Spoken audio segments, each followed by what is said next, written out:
Pour les jeunes femmes, les tenues les plus aguichantes sont à la mode, mais l'idéologie féministe interdit aux hommes de les regarder.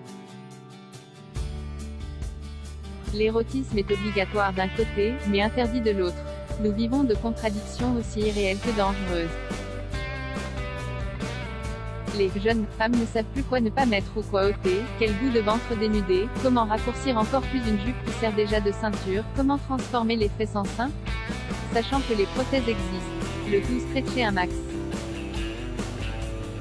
Il faut quand même noter que l'on vend partout des fausses auréoles de seins pour rendre le pullover plus torride. C'est la mode, on vous dit. Le crop-top, une façon d'être en soutif, qui met l'estomac en danger mais apparemment ne craint pas les intempéries ni la baisse du chauffage. Être sexy tient chaud. Sexy mais désexué, mais attention, il est interdit aux hommes de sembler le moins du monde intéressé, le regard insistant pourrait même faire l'objet d'une amende, belle et pâte, bien sûr, et seule la plus grande indifférence est tolérée. À quel sein se vouer?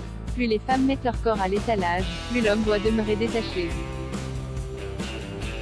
Ce serait quand même le comble qu'on ne puisse pas se déshabiller tranquille dans la rue, en classe, à la fac, dans le métro ou au bureau. Mon corps m'appartient et je l'exhibe comme je veux, quand je veux, et où je veux. Pudeur, qu'est-ce que ce terme réservé aux religieux extrémistes de tous bords? La pudeur est vouée aux gémonies des féministes. La virginité n'a plus de sens et, se garder pour l'homme qu'on aime, est un vestige honteux du 19e siècle et certainement pas au programme des cours d'éducation sexuelle. Cette connotation moralisante est une discrimination, au même titre que les barbecues. Ces mêmes féministes qui ne veulent pas de différence sexuée et confondent avec passion domination, virilité et sexisme.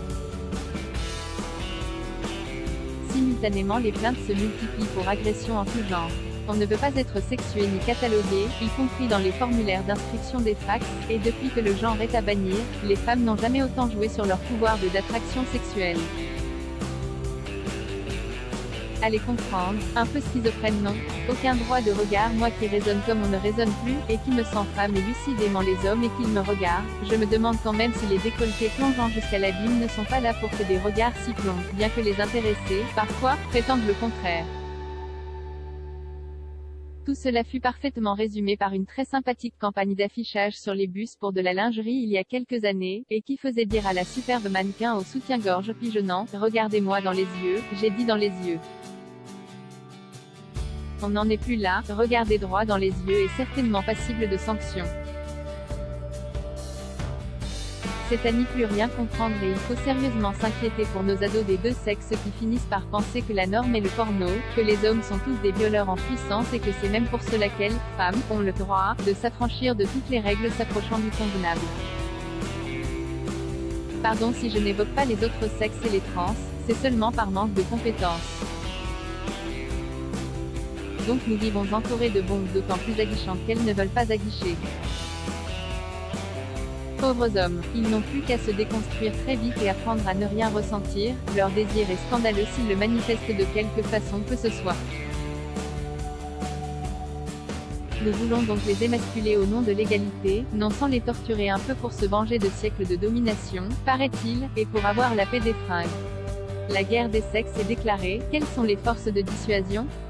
Elle se plante. La France sans dessus-dessous. Les caprices de Marianne Price, 17,12€ UCED et New Available from 9,99€ éternel recommencement Price, 7,50€ 13€ UCED et New Available from 2,65€.